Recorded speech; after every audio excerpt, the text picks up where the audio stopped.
There you go. Hey, hello, hello, hello. Welcome to Hot Topics, the show, the podcast. This is Gloria Goldberg, the founder of the podcast Unbreakable Life with Glory, where I talk about depression, anxiety, PTSD in a holistic way and natural way to always make you feel better. And next to me, like always, I have my beautiful coach, Kia Baker. Hi, you guys. Well, you know me by now. I'm Kia Baker. I am the host of the Female Veterans Podcast and the upcoming video series, still coming, video series, Women Warrior Stories for the Veterans Channel. You can check that out at theveteranschannel.com, see what kind of shows they have already. And you can find my podcast there as well. And I am also a success coach at London Real Academy, where I get to meet amazing people like yourself, Gloria. Thank you, Mama. How are you today? I'm good. It's been a crazy couple of days for me over here. It's like sink or swim, but I'm swimming. And why is that? Just there's just so much stuff going on with the kids with like so for example, I'm having the hardest time finding a school for my little one, my Right, 5-year old, because his school shut down. COVID ended his school permanently. right, It was like right, the perfect school. It took me 2 years to find that school. And now people are very, very like restricted on who they take. Like they don't want to take new students here. And right. so I'm having a hard time finding like a pre-K for him because he's not ready for kindergarten yet. And so I don't want to send him too soon, right? So that's like one problem. And then just like I'm trying to get my house redecorated. I mean, these are high quality problems, believe me. I mean, some people don't have food. So Yes, I understand that these are not like the most biggest challenges in the world. Like I don't have anyone who's sick and dying at the moment, right. thankfully. But I mean, so I understand that these are not like the biggest problems there are, but they're what's going on in my little world, in my Eh, universe at the moment. Well, And I am a sole parent now. So I have to work really hard to manage all of these things and everything I do in all of my different avenues of career. So it's just sometimes a lot, right? you're going through a new change. So when you go through a new change, this is what you expect because now you're not used to do a lot of changes. Hmm. So of course it's normal. Of course it's a little bit out of the way of your normal life. Hmm. And yeah, it could be not big issues, but it's take a toll when you are so busy and you have a lot of things to think about it and do a lot of things. It's hard. Yeah, for sure. I mean, we all have our struggles, and I Yeah, definitely appreciate that everyone has different things going on in their life. But as always, I am staying positive and just trying to like check everything off my list, right? That I need right, to get done. So little by little by little, and I'm trying to see the problems that arise as good because, like we say at London Real Academy, good right, because it ultimately will lead to something better. So I know that I'll find the right school for my son, or I'll just have to find the time to homeschool him. And it's not my first rodeo. I've done it before. right, It's just right. time. It's just the time, and I want him to be with other kids. So yeah, it's just solving all these little problems that come up. But You so know, how are you? Because you are, I hear a lot of noise. You are in public. You're yes, clearly on your yes, phone. I know you're yeah. on vacation. So tell me, how was that trip up to your location? Well, it's fantastic right now, and I'm in Portland, Maine, and we are like far away from home. And we came just here to a restaurant to have lobster and seafood. And what a best the best place to have that when you have just the ocean here, all the fishermen's and this big huge restaurants with a lot of seafood. So this is the place for you to eat seafood. And this morning was fantastic because I did my cold water ritual, and it was like In the beginning, I thought I was not gonna do it because it was cold. And then I said, no, if I did it before, why I have to not do it? Like, this is like cheating with myself. If I promise that, I have to do it. And yes, I did my ritual, my warm up with my music and stuff. And I did cacao today, cacao. Wow. I did cacao and mushrooms before I went to the river. Oh, And let's talk about that. Let's back it up. Okay, because I do want to say that I saw your story, and if you guys haven't seen Gloria's stories on Instagram or Facebook, you have to keep an eye on those. She's always kicking knowledge and doing crazy stuff. So I saw your story this morning with your ritual, but I didn't, of course, know you did cacao and some shrooms. So let's talk about that. yeah, yeah. I knew from the beginning that when I was coming, I knew I had the river next to the house, right? So I said, well, what is the opportunity for me to do this and to do the water ritual? And I want to do it more in deep with the nature and just having my cacao. And because I they sent me that cacao from Dominican Republic, and Ooh. also I have some mushrooms from Mexico that my friend Anna sent me. Ah, Anna, love Anna Anna. Monroy, she sent me so Yeah. those mushrooms, and I've been taking like a little bit by little because you have to be like a little bit aware of your body. So I said, what is the best time to do it? I'm connected with nature. I'm doing like a natural healing with Plant plant medicine. plant medicine and see what happens. And this morning I took my cacao, I put the mushrooms, I did the ritual, I drink it, and it was like trying to create the vibe, warm it up, making aware of my body that was what I was gonna do, and just go for it. And when I went to the river, you have to train your body from the bottom up. You cannot go in the water just like that, or just like okay, this is too cold, and just go into, because your body's not ready. So if you have to be conscious with your body, and you have to be conscious, and you have compassion for your body, because you're going to give him a physical change in the moment. So I went down. I start with my feet. My feet hurts a lot because when you go into a cold, it hurts. Then the body start responding. It takes like a maybe 40 seconds to the body to respond. Then I said, okay, and I was telling my mind, you have to stay there. You have to stay there. This is cold, but this body is gonna warm up and go through the cold water. Then I went more like a deeper into my knees, and then I feel like my body it's like a engage of the heating. So when I went inside the river and went up to the waist, I can take it. I couldn't take it. Like it was like a easy. It was easy at that moment, but it takes like a lot of focus and a lot of strength in your mind on what you're doing, because if you don't focus, you get like very cold and you say, no, I cannot do it, I cannot do it. You have to fight the whole entire time your brain and say, no, we're gonna stay here. So something very curious happens to me when I lay down.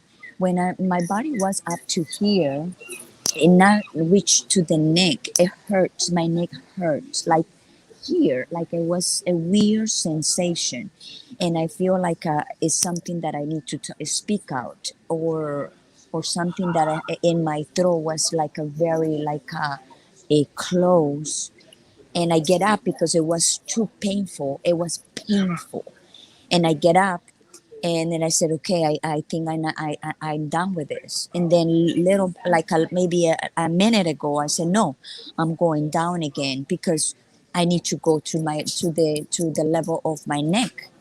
And I did, and I went into, and I covered my head into the water. And then I feel like a peace. But before, my neck was hurting, like something that I wants to come out. And it was beautiful. I feel my chakras like open, especially the third chakra was open. It Wow. was clear. It was very beautiful.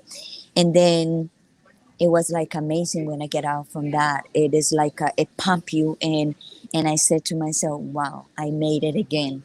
So it was like it's a little bit of process, but I know I'm gonna get there to a point that later I'm gonna be into more cold waters, because my body's gonna be trained for that. But this experience, every experience is different. But this one was weird with my throat chakra. It hurts big time here when I was going into the water. Wow. So, okay. So you do the ritual. I see you do your dance. I saw you Right. with like a drum. Yeah. Okay. Like you really took it there. So like I saw you beat the drum and do your dance meditation before Right. you went into the water, and then I saw you going into the water. So when you go into the water, does the cold feel like it's like tearing your skin apart? Yes. Like it's going right to the bones? It's going right to the bones and hurts. So right there when it hurts, then is when you're gonna tell your body, you know it hurts, but you know you have the mechanism, you know you have a survival mode to heat up this body, Mm-hmm. and that's why you have to stay, and it hurts, and then you have to go through the pain. When the pain goes away, then the body warms up, and then your body start working, but it doesn't work like a right away. It takes like a 30-40 seconds, but those 30-40 seconds or more, it's like eternity, because it's very painful. And I've been through a lot of pain, and different kind of pain, physical, emotional, all kind of pains. But this physical pain, it hurts at the moment, but then later your body get used to. Some people can go through, some people don't. But when you have your mind set to do it, in my case, I was not gonna stop right there. Wow. So you went all the way to your hair. How did that feel on your head?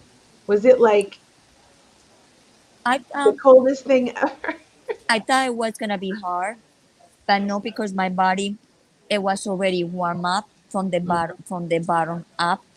So when it gets to my head, my body already knew, my body already was working in the heat. In Mm-hmm. fact, when I get out from there, I don't feel any more cold from outside, because my body is already in mode, in like survival mode, to protect your body from the cold. So your body is very hot inside, trying to protect you from the cold. So when you get from that, I cannot go take a shower right away. It hurts. If you take a hot shower after that, it hurts, because your body is already in the mechanism to warm your body. So why you can, because I tried last time, because when you're new, you're trying everything and you make a lot of mistakes. So when I did last time, I went inside right away to get the hot shower. It was painful, very painful, exactly the same painful of the hot water, of the cold water. So today I said, no, I have to wait. And I was like a walking normal. It was 43, 45 out.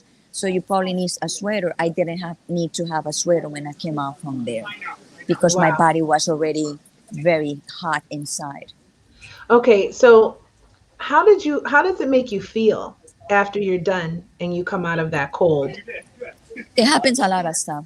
You get like a high, you get very high, you get like a very powerful, because you made it, because a you are telling the nature, you're telling the nature, okay, I know you're cold, but I can be in here too, like you.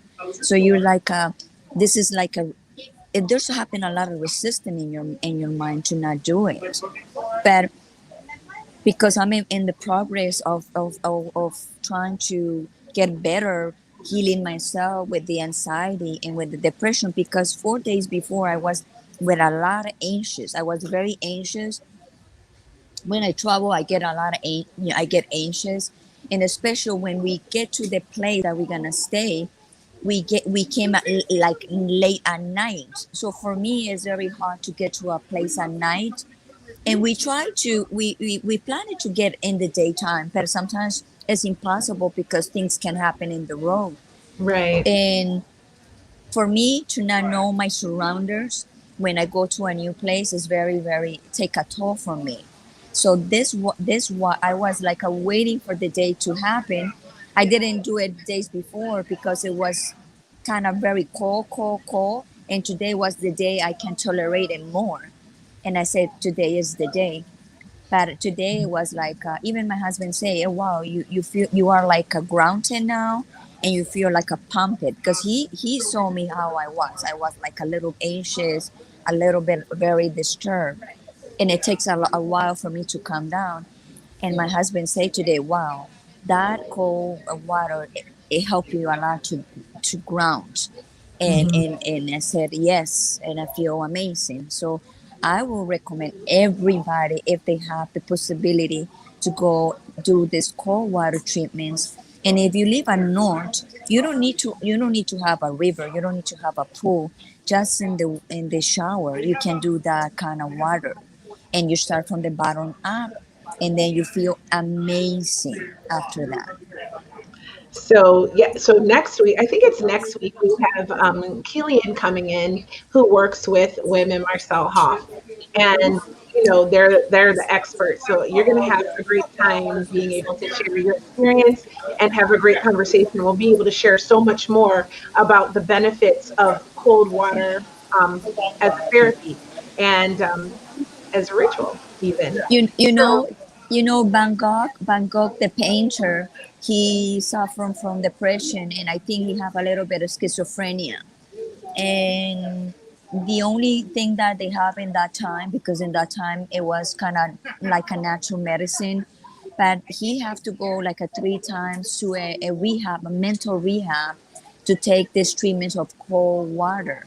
So the cold water have a lot of benefits for you because you need to be in the present, and you need to tell your body we are here. We need to survive this cold water. So you training your mind and telling your mind what to do, and that's what happened with depression and anxiety, or especially with depression. You just your mind goes, and your mind can get lost, and you can go deep, deep, deep. And if you don't be aware, you can go deeper, and then some people take their lives away because they are not aware, they're deep, they're lost. So yes. this kind of treatments help you to center and to make you to feel alive, and to feel like, hey, we are here. And just to feel the wildness of your body, like you just feel amazing when you do this kind of stuff. Well, I will say this, two things. First, I think that that's really important because these kinds of therapies also bring you into the present, right? You can't be anywhere else but in that cold water, right? And the same thing with the plant medicines that you took leading up to the whole experience. So, and I really want to talk more about your plant medicine rituals, but we had a guest scheduled for today, and we got our little wires crossed a little bit, but he was able to make it after all. And I really Really? want to bring him on because he's in the Yeah, green I'm room, so happy for because I this. want to have as much time talking to him as Yeah, yeah, possible. yes, And we're yes. almost 20 minutes in. Great. So here's my guest. His name is Scott Martin. He's an amazing Aussie who is really, really intelligent and inspirational. And he really cares about male empowerment. And I think that that's a really important thing for the global community to be aware of, even in the age of Me Too and even in the age of feminism and all of that, that it is important for men not to get lost and not to get put in this box that's negativity. And we have to, we understand that there is sometimes what they call toxic masculinity, but we cannot allow for men to be devalued. It doesn't mean that that values women less, right? We still are in our power, but we have to recognize the importance and the value of the modern man as well. So I hope I said that right. I want to bring out Scott Martin, the Unapologetic Aussie. That's the name of his podcast. And he talks about all sorts of like really cool stuff, not just about men. So I'm sure this is the first of many visits he'll have to Hot Topics. But I want to bring him on so that we can just have a great conversation and hear what he has to say. So without further ado, Gloria, meet a former student of mine, Scott. Hello. Hi, honey. Hey, Scott. Hey, Gloria. Can I just say, okay, your introductions are sensational. Oh, thank you. My pleasure. Thank you. I'm so glad to have you on the show finally. Likewise, And I'm a little frustrated. I That's my bad. all good. I mean, we are like a day apart. So everyone's going to have to understand that the time is a little bit, getting used to these time zones takes a little practice. Getting used to it because I got the puppy eyes. oh, I'm getting used to it because of my students all over the world, but still I get a little confused sometimes. So let's talk. All right, let's talk. Oh, man. No, we have some topics that we broached on the other day. I'm gonna put you guys in mute sometimes because it's very loud, so I can hear you. If I'm going to interject, I will take the microphone out. All right, Mama. So Oh. Scott, I have a question for you. One Oh, of wow. the topics that right off the bat, honey, one of the topics that you mentioned to me in our chat the other day was about men crying, and you specifically said Gloria would love that. So I'm dying to know your thoughts on this topic. Well, I watched the amazing interview you had with an absolute gentleman, John Katsavos, from VO Fitness, and that was actually something Gloria said, "Oh, I would love to see you cry, John. Next time when you cry, can you And I thought, oh man, I got to talk to Gloria about this. So look, there's this common misconception, and you used the term toxic masculinity before, and this is something that's come into the vernacular through academia, and I think it's actually a really, really negative thing. If we were to talk about toxic women, the whole world would be in an uproar. But yet that's exactly what we as men hear when ladies say toxic masculinity.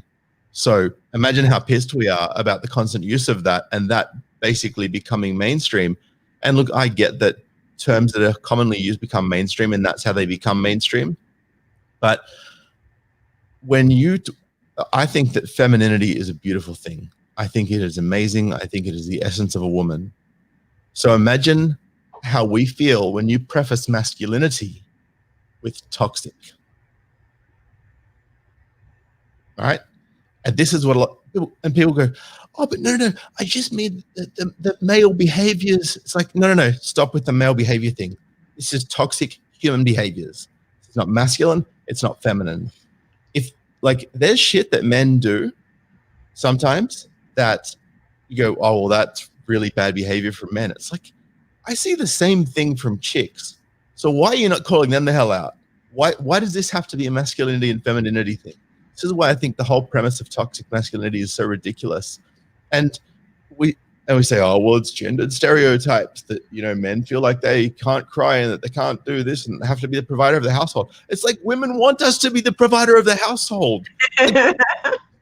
Like, don't tell me that we're the one that think it. Like, it's like, nah, dude, if you want to put me in an apron and give me some baby bibs and be like, hey, look after little Tyke over here for 8 hours a day and I'll pay your rent. Fuck yeah, I'm sitting down with some nappies, you know what I mean? So, like, this whole bullshit that men feel like they have to be the provider, like, yeah, sure, some do because they're a bit old school, but that's changed so much, right? Like, let's not get stuck in the 1970s here. Like, that whole crap is just, it's done. Like, I don't, and people say, oh, well, back when women couldn't work, men were oppressing them, and men were the ones that controlled everything, and they controlled the finances. It's like, yeah, well, maybe that might be so, but look at the credit card debt rates of women in the US, right? It's a big problem, especially for women, right? Gloria's nodding her head; she knows, right? And And there's a lot of women who are very, very good with their finances. And I applaud anyone who's good with their finances. A lot of guys who stuck with it as well. I used to work in the banking sector. I could see people's bank accounts, and I can't talk about what I saw in them on individual levels, but there were certain demographics that had certain types of behaviors that were more common than others. And the things I saw really told me a lot about maybe biological and social inclinations from different demographics and different cultures and whatnot. And that was a really fascinating thing for me to see. But this whole notion that men want power and control, it's complete bullshit. Complete fucking bullshit. And the person who actually made up that power and control wheel that people in psychology and sociology and philosophy and all of this, the thing that they came up with, it was made up in the 1980s by a bunch of bitter old women's rights activists who were angry at men.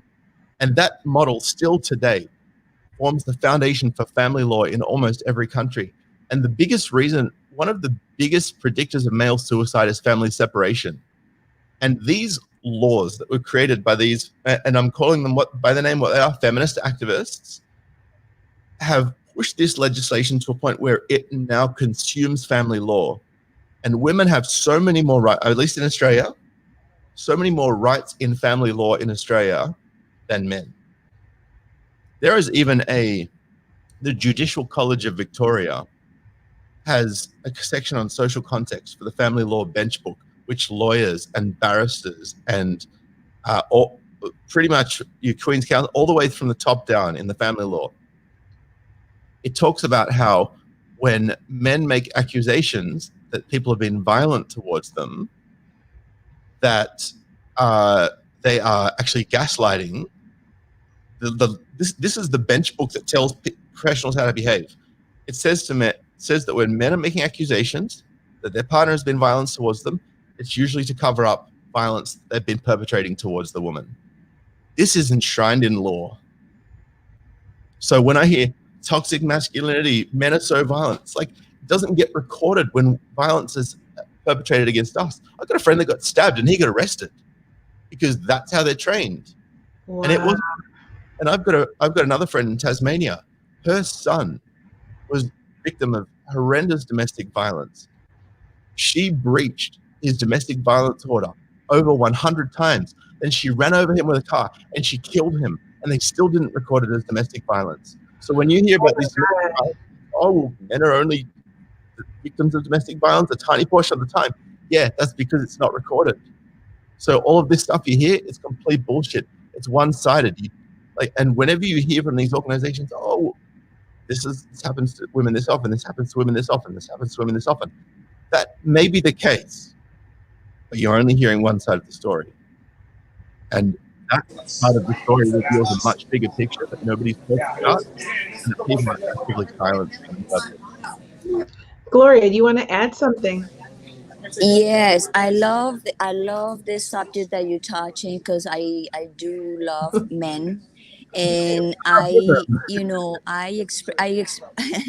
experience a lot with like my husband, and what you're saying is true. And my husband say when I'm free means when I don't need to work, he's gonna work in helping men when they are getting divorced with the kids. Because we went through a lot of problems because women, I'm not saying all women, but mostly women think that we have the power to do whatever we want, and they're gonna believe us only because we are so fragile, and we know we cannot defend ourselves, and a man can be strong, and that's why we need to be protected by whatever court or whatever system. And I remember my husband being he's been very good father the whole entire time. And this woman was giving a lot of accusation about him, big time. It was a lot of lies because I wasn't there. I saw everything. And my husband say, I can't believe I can go to court and say this woman is harassing me, and they don't do anything. This woman harassed my husband like 1,000 times. We went to court, I don't know how many times. And the law was protecting her all the time. So my husband said, when I stop, working, that's what I'm going to do. I'm going to help men that are divorcing and to make their right laws for men too, like especially for the child support. The child support, they just want a lot of money, and the women is working too. And my husband said, my husband have to pay a lot of child support because of that too, because they're not balanced. And she was working, but she was making not enough money to compromise. So I love this subject that you're doing. I love what you're doing now about helping other men, about violence, about toxic women towards men. This is awesome. Thank you. I agree. I want to add something though. I actually want to add two things. Please. Three things actually. Number one, I forgot to mention, if you are not 18 years old, you should click off right now. Okay. You know what? This is an adults only program. I forgot to mention that. Number two, I would also like to say that the opinions of our guests do not always reflect our own. Sometimes they do, sometimes they don't, but we agree and we will always stand and hold a platform and a space for them to say them. So that's what we do. And you know, that's the London Railway, and you know, that's what I am. So that's how it is. So that being said, my opinion. Now, Sure. I believe in a lot of everything you're saying, but I just want to make one thing really clear, that there are both bad men and bad Absolutely. women. So the 100%. thing that I identify with the most, without making any generalizations, is the Totally. fact that you said toxic behaviors are just toxic behaviors, not toxic masculinity, not toxic femininity. Because if we were talking about toxic femininity, I would have said toxic femininity. But I actually prefer what you said. As an egalitarian, of course, I prefer the fact that it should be just toxic behaviors, right? Right. And because we, as both men and women, have them. So, well, some people have them, not us. So anyway, And both have the capacity for toxic behaviors. exactly. And hurt people, and Right. heal people, right? Mhm. That's how it works. So if you are perpetrating toxic behaviors right now and you're watching this show, you're probably triggered. And I would suggest that you begin a healing process. Now, if you are not triggered, and you are vibing with this, then we'd love to hear your comments and feedback in our messages and all of that stuff. And we'll bring on more topics like this. But you know that we love our fellas. We have actually a large majority of male viewers. And I thought it was really important for your voice to be heard here, Scott, because you make a lot of really good points along this line, this topic. Yeah, and I'd just like to clear something up as well, because I'm sure it's something we'll mention. So just to preface, look, there's the topic of feminism. It's very delicate, and I can't tell you how many different definitions where people said, "Oh, well, that's my definition." It's like, no, you can't define as an orange as an apple because that's my definition. An apple is an apple, an orange is an orange. Let's be very specific about what feminism is, and I think there's definitely a place for it where it's needed and where this applies. So feminism is the advocacy of women's rights on the grounds of the equality of the sexes. And that is what it is. It's the advocacy of women's rights. It's the advocacy of women's rights and women's rights only, nothing else. And yes, it's on the grounds of the equality of the sexes, but it's on the grounds of that. It could be on the grounds of being compassionate towards others, right? That just because it's on the grounds of something, it doesn't make it what it's on the grounds of. So just because women's rights is on the grounds of the equality of the sexes, it doesn't mean that women's rights and women's rights only equals equality of the sexes. So I want to be clear about that. Because if there are areas in which men are being specifically and systematically disadvantaged, and there are, and it's something it's something that's always like whenever any guy mentions this in a discussion, they're like, "Oh, well, if you want to talk about the ways you think you're oppressed, go and talk about it somewhere else." And it's like, well, everywhere we go to talk about it, we get told to go somewhere else. So it's like we can't even engage in this discussion without being taken down and attacked by radical rad femmes, And one of these areas, and I'm sure you well know, Kia, is in the US Selective Service, which I think is a bit of an ironic name. Men between the age of 18 to 25, whether citizens or immigrants, if they are able-bodied, are required to register for the Selective Service. And that means that they could be drafted at any time. Correct me if I'm wrong. And if they don't, then they could be penalized by either, I think it's 4 years jail or up to $250,000 US, or both. And they're also not eligible for university student loans. They're not eligible for government jobs, and they're also not eligible for government-funded training. Yet women get all of those things, and I have no issue with women getting it. I think it's great. Women get all of those things with none of the requirements and none of the punishments. And men don't get any of those things unless they absolutely 100% comply. So, I mean, that's like one perfect issue of systematic discrimination that I can think of. I don't think we're required to sign up here in the States. Check it out. Service. USS.gov. It's on there. Let me take a look at that. Yeah, it's crazy. Selective Service. Right? Selective Service. But yeah, it's and it says who's required to join, and it actually has that on there. And I'm like, this is something that's not talked about. Something that's not talked about at all. And a guy who actually challenged that ruling, called Mark Angelucci, was recently killed. Really? So he was just murdered in cold blood in the front of his home. So it shows you how strong this agenda is, you know, that's being pushed to silence any dissenting voices from the mainstream.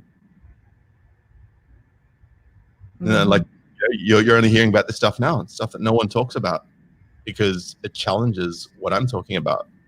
Sorry, it challenges things that I'm talking about in the way that I challenge them also. Wow. So I don't see that it's required on here. Yes. You're searching. Yeah, I'm looking right now. I'm looking right now. So Selective Service, USA.gov/selective-service. Oh, I can hear the echo. There we go. You go to USA.gov/selective-service. It's halfway down the page. It says who is registered with Selective Service. Almost all men aged 18 to 25 who are U.S. citizens or immigrants in the U.S. are required to be registered with Selective Service. U.S. laws call for citizens to register within 30 days of turning 18, and immigrants to register within 30 days of arriving in the U.S. So, yeah. And then if you scroll further down, it says what happens if you don't register for Selective Service.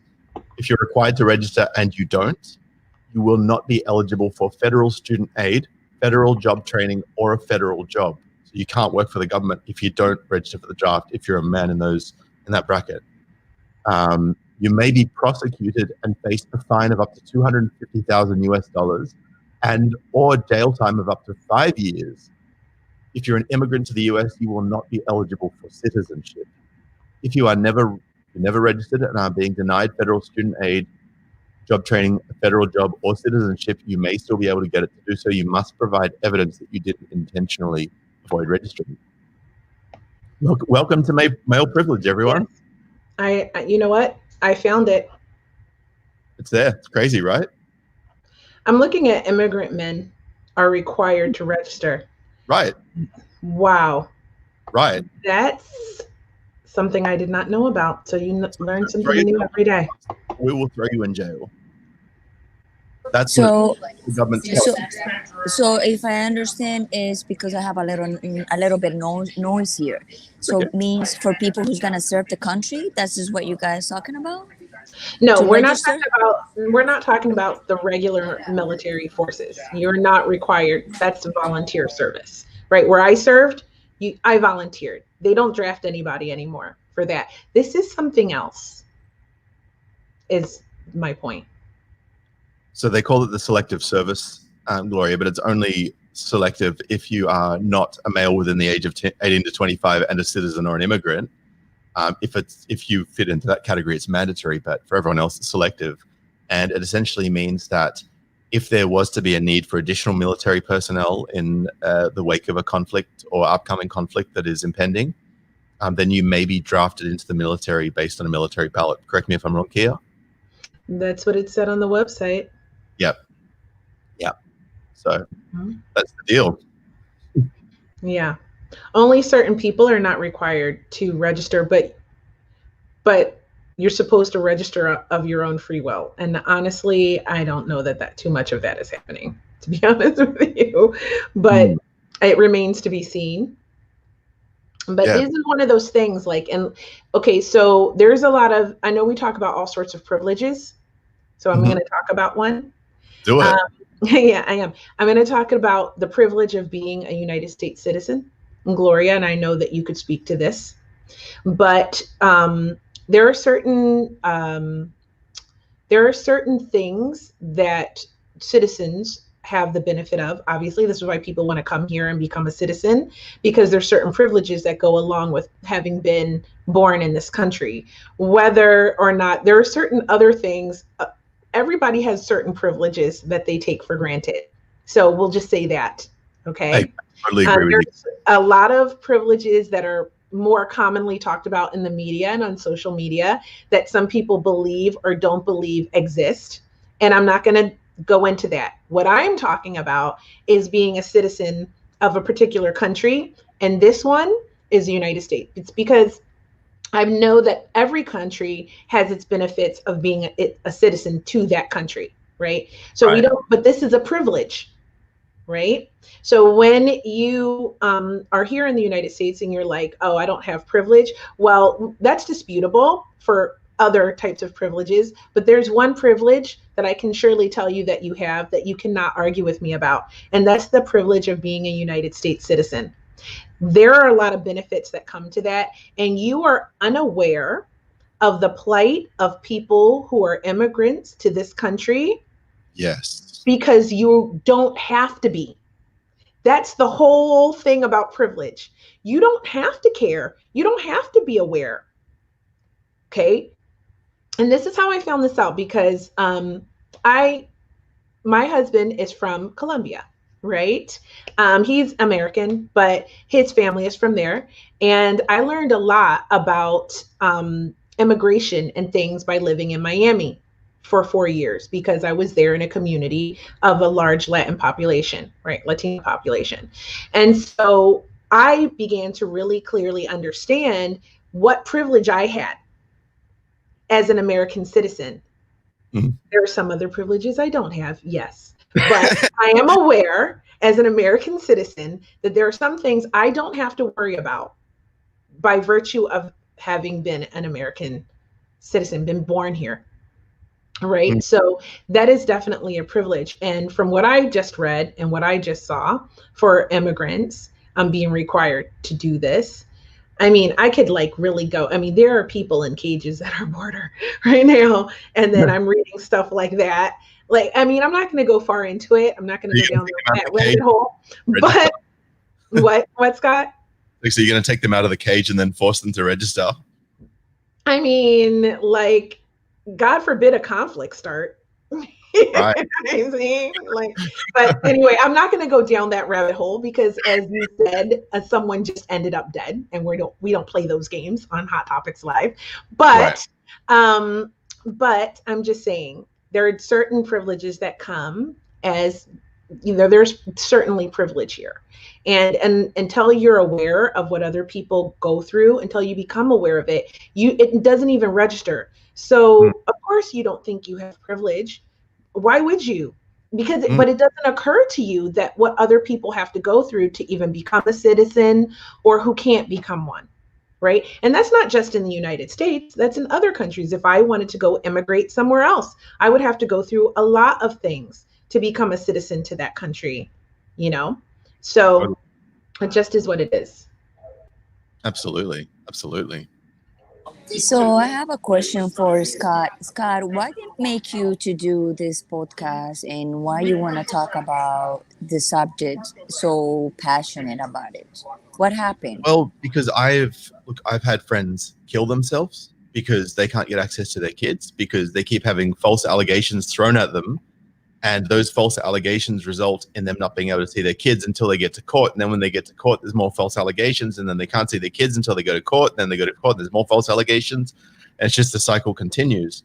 And I I thought, well, there's got to be a way to defend yourself from something that you didn't do, right? Like, surely, I mean, this is a justice system. We must be able to get justice for someone who's wronged, right? I found out that there's no justice system. There's a legal system. And the more I went down this rabbit hole, the more I found out about this stuff. Gloria, you nodded before when I mentioned the power and control wheel. Have you seen that yourself? Can you repeat that? Have you seen the power and control wheel? You nodded your head when I mentioned it earlier. Yes, about the power and control of women over men, controlling with the kids. Yes, there's a lot of women that manipulate their men with the kids, telling them, oh, I'm not gonna let you see my kids if you don't give me this. Oh, I'm not gonna let to see my kids because stay this weekend with the kids. Or no, you're not. This weekend is not for you. It's the next weekend, and they change they change the times and anything if they're beneficial for them, because they have something to do. Excited? No, they want the kids with the father. But when they want to be a bitch, they're just gonna be like that, like oh, control the situation. That's control completely. And why they cannot stick with the plan of what the judge say. And that's what my husband say all the time. When I'm free, I'm gonna start talking about helping men when they divorce and they have this kind of problems with the ex-wife, is because the kid manipulation with the kids, and they don't know they're doing a bad thing to the kids, because the kids are learning to manipulate. The kids are learning all that kind of stuff. Why are you doing that to your kids? I don't. And the thing is, whenever we bring up the fact that it's actually a really abusive towards kids to deny them their father, even though like for example, maybe look, I'll play it. Maybe the father was an alcoholic and a cheat and was violent, right? Like this is a very extreme case, and this is not the mainstream type of example. But I'm going to use this example because I acknowledge that it does happen, and I don't want to be unfair and be like, oh, that never happens. Women are like, no, not at all. We know it do. We know it does happen all the time. I just want to tell the audience that I'm aware that this stuff happens, and I'm totally against that, and I oppose it at the highest level. And if I ever saw that, I'd be the first to step in and be like, no, that's not happening anymore.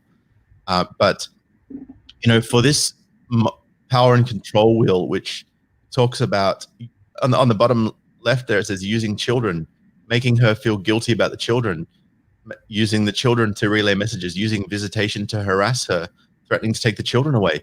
I mean, like, is that something that the guys do more often? Like, come on, given that men have the minority, and we always hear this argument, oh, well, there's only a small percentage of men who are denied custody in court. It's like, yeah, well, there's a much higher percentage of men who are denied seeing their children after the court has said they can see them. And then you've got emotional abuse. And look, I know it goes both ways, playing mind games. Look, I got to tell you, until I heard all of this stuff, apparently this is quote unquote what they call in Australia family violence. I experienced almost all of this from the majority of my girlfriends that I'd had in the past. I thought this was just what being in a relationship with a woman was like. I'm not kidding. And then when I saw this, I'm like, are you serious right now? Are you serious? And I realized that a big part of this is we don't have the discussion. Look, we have the discussion with young boys, right? Don't hit women. Don't be violent. Don't be controlling. It's all over the media. It's on bus stops. It's on trains. It's on planes. It's in newspapers. It's in magazines. It's on the radio. It's everywhere, right? No, violence against women is bad. And I totally 100% agree. Violence is bad, period. Even Whoopi Goldberg talked about this, and it was a great video she did. And she's saying, like, if you don't want to get hit, don't hit someone, like, period. Like, don't lay your hands on them. And I agree with that.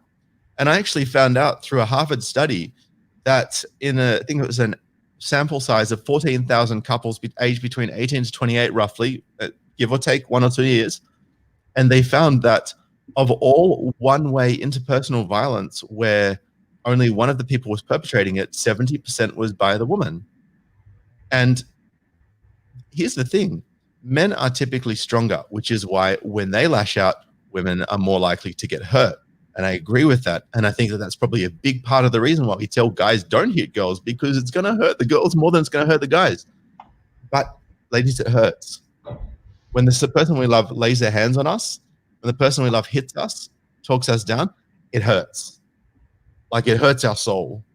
Like, I would rather take 1,000 blows to the head than take a massive blow to the heart from someone that loves me. So we're not talking about emotional abuse and why it's bad for girls to do it. We're not talking about, and it's bad for both girls and guys, but specifically talking as a guy having been on the receiving end, we're not talking about how harmful, and some girls know how harmful it is, and that's why they do it to get at us, because they know that nothing's going to happen to them. Because I've had guys where they've been abused like you wouldn't believe. And their partners turned around to them and said, if you lay your hands on me, I'm going to go to the police and say that you hit me. So where does that leave us? It leaves us in a position where we either put up or shut up. Too bad, so sad, sayonara.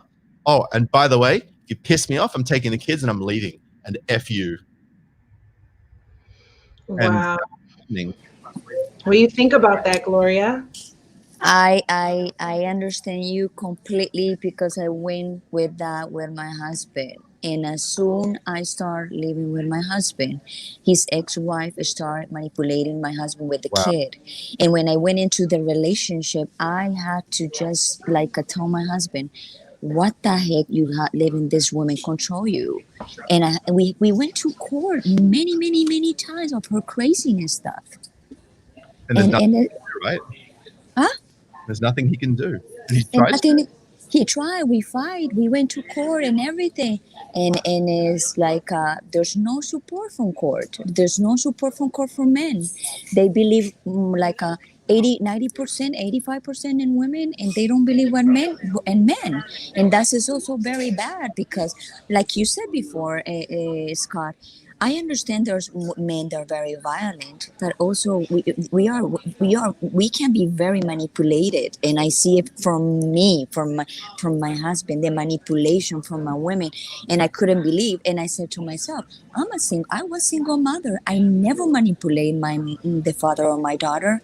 You know why? Because I don't need him. Means he was not in my child upbringing, but I never talked to my child bad about her father, because I knew one day she was gonna see him. And when I see all these women receiving child support and complaining, I just grab my head and say, oh my God, this is unbelievable. I raised my daughter by myself, and I never asked for this guy for money. And God is up there, and God will provide for me in some way. And life went around, and the day I need the most, the father of my daughter was there for me.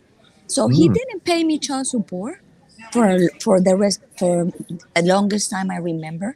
Then when I really need him, he was there. So he I don't care. It was like a karma, like the good karma. You don't talk bad about people. The guy disappeared. He had the reasons. Okay, that's fine. But my daughter's here, and my daughter don't have a good relation with him, because my daughter don't want to. But I never talk about him bad to my daughter, because that's not the right thing. If you have an issue with a guy, have the issue. Don't spoil your kids. Don't toxic your kids with that shit. Right. And I actually just wanted to touch on something you said, Gloria. And these two things kind of tie into each other, because you were saying about your experience with your husband, and what I've found is that a lot of women who actually become advocates for men are the partners of aggrieved men. And what I've noticed in this phenomenon, and this is just something I've been thinking about for several months now, and it's really, I've been observing it and just trying and testing my theory, and I've noticed that the best way to get women en masse, typically speaking, and there are exceptions, like with everything, the best way to get women to mobilize together against something is to victimize them. So, perfect example is the feminist movement, right? If you feel like you're a victim of something, or you are a victim of something, which in some ways was the case back when, and I agree that needed to be corrected.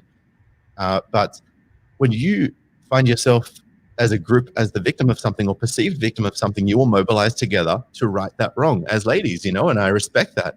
So, you know, let's now talk about and I'm going to talk about one element of it because I'm not going to go down this massive rabbit hole because we don't have enough time today. But the gender pay gap, right? We have a discussion where, oh, well, you know, women, you know, work part-time more and they're more spending time with the kids, so they don't have time to work. It's like, well, that may be the case.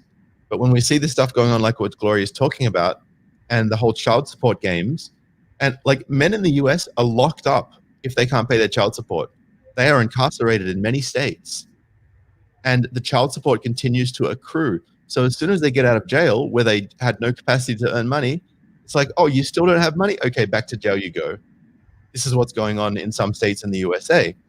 And if we want to talk about this whole gender pay gap, we have to talk about custody of men, because if a woman has 100% custody, she gets 100% child support. Well, I mean, sometimes she doesn't. In instances like Gloria's ex-partner, you know, he's obviously a good guy, but he didn't pay child support at that time. But men are required to pay 100% child support if they have 100% custody. And in order to pay 100% child support, plus alimony, which is spousal support, sometimes which is lifetime in states where it's granted, and sometimes it's huge amounts and it doesn't get readjusted if your earning potential goes down.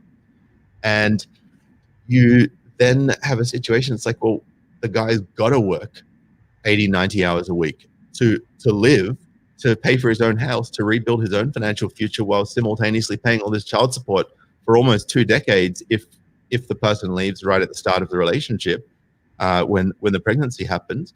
And so we kind of go, well, of course the guy's going to work more hours. Of course the guy's going to work more money. So we don't talk about this element to the gender pay gap where guys have to work more and earn more to pay more. This whole discussion about redistribution of wealth through alimony, through divorce settlements, and of course, if you've got 100% custody, then when you finally divorce, you get most of the assets as well. So we don't talk about the handover of assets. We don't talk about the child support. We don't talk about the alimony. We don't talk about all the money we spend on a woman in a relationship. And there's a lot of women who spend a lot of money on men in relationships as well. And maybe they shouldn't spend as much as they do when they do spend too much, right? And it goes both ways. But we're not talking about these three things when we're talking about the gender pay gap. And then there was a stat that came out where 60 to 65% of all property in the USA is owned by women. And it's like, well, how did that happen if there's such a pay gap? Like, I'm just saying, you know what I mean? Like, I'm putting two and two together and there's equaling 5. So I feel like there's a 1 somewhere that we're not talking about. Well, you know, I'm going to have to jump in and say a couple of things, but I'm going to keep them short because we're at 57 minutes and we're going to have to wrap up the show in a minute. But I want to say this. Yes. When we're talking about pay gaps, I know that if I have a job, depending on my employer, and you go in for that same job, if I get hired or we both get hired, your salary can be more than mine. So that's something that does, as a person who believes in equal, right? 50-50. Like, I don't think a man should be paid more than a woman for the same job. I don't think a woman should be paid more than a man for the same job if their skills level are equal. Like, if everything is the same, then the pay should be the same. Now, if you have more skills than I do, obviously, then that makes sense. And my second point I want to make also is that as we're talking about things that happen largely that are more reported for women, right? I want to talk about men who get child support and spousal support in large amounts from women. So I just want to be clear that it also happens the other way. And you hear about it even less because it's a man, though.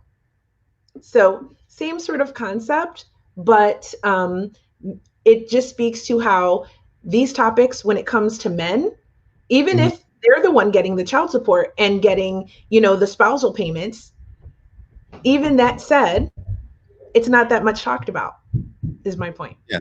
So, no, I agree with you. So I think it's unjust regardless of who it's happening to. Yes, agreed. Yeah. So I want to say this. Is there one more thing that you want to say before we say our goodbye, Scott? Yes. Can I come on again? Yes, of course. We will have you back. There's so many. I have like 20 topics that we have to work through. So I think that we can weave you in here. And so I think also you would be a great guest for our new show, Hot Topics Uncensored, that's going to be coming to Patreon. And so we'll see. I'll keep you posted. It's coming. It's coming. I'll keep everybody informed on the development of our spinoff, Hot Topics Uncensored. So, because you know how me and Gloria do, and obviously how you do too, Scott. So, we'll have lots of great conversations. This is all hot under the collar. Everybody loves to do hot topics. It's just a lot of fun to have everybody together and just be able to talk about whatever topic is important to you. And so I want you to tell everybody where they can find you. They can find me over at Unapologetic Aussie on Instagram, or you can also go to anchor.fm and search Unapologetic Aussie. You can also search Unapologetic Aussie on Spotify, on Apple Podcasts, on Google Podcasts, any of the major platforms. You can check me out and look at some of the. I'm not going to steal your topic, but some overly warm topics that I talk about as well. So, I want to leave that title to you, topics. Right on. Well, I want to thank you so much for coming and being our guest today. I'm so glad we were able to make it and connect and bring these topics to light for our viewers and listeners for Hot Topics, the podcast. And everyone. Yes, they're good for everyone. And I'm so glad that you came. So thank you for coming. You want to add to that, Gloria? Yeah, thank you, Scott, to coming to Hot Topics, the show. I have a guest for you. My husband can be your guest because he really knows about the subject. He suffered a lot about that, and I was testimony about his bullshit. And he said, I want to talk about this one day. So I'm going to connect you with him. So you interviewed him about what was his experience about, Gloria, about maybe manipulation and control.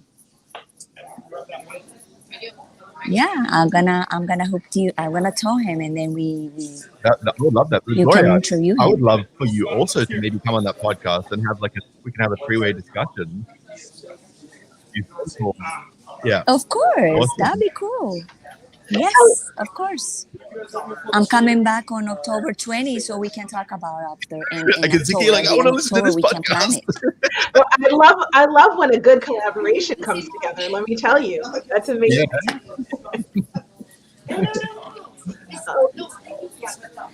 Yeah. All right, Scott. Thank you so much to be here today, and this is an awesome topic. Keep going because a lot of men need this. Thank you.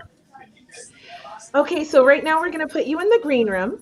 If you have time to wait for us, then please do. But if you don't have time, we understand, and we'll catch up with you another day. But again, thank you for coming. I'll chat with you in a few. Bye, honey. Bye. Ooh, wow. How was that? It was awesome. This is a subject that my husband talked about to me like maybe 8 years ago. And he said, wow, there's a lot of injustice in the system about men and child support and in the way with the kids. And so here I go today, a topic about that. Awesome. Everything aligns, right? Yeah, yes. Your husband should have watched this one. He's next to me waiting. Well, then I guess we're going to wrap it up. So with that being said, I hope that you have an amazing rest of your day. I will see you tomorrow. Yes. We'll be back, you guys, for Hot Topics Live. We're going to have my friend Angela come in and teach us about a revolutionary breathing technique that's going to change your lives. So I can't wait to hear more about that and have you hear about it, Gloria. I'm Kia Baker.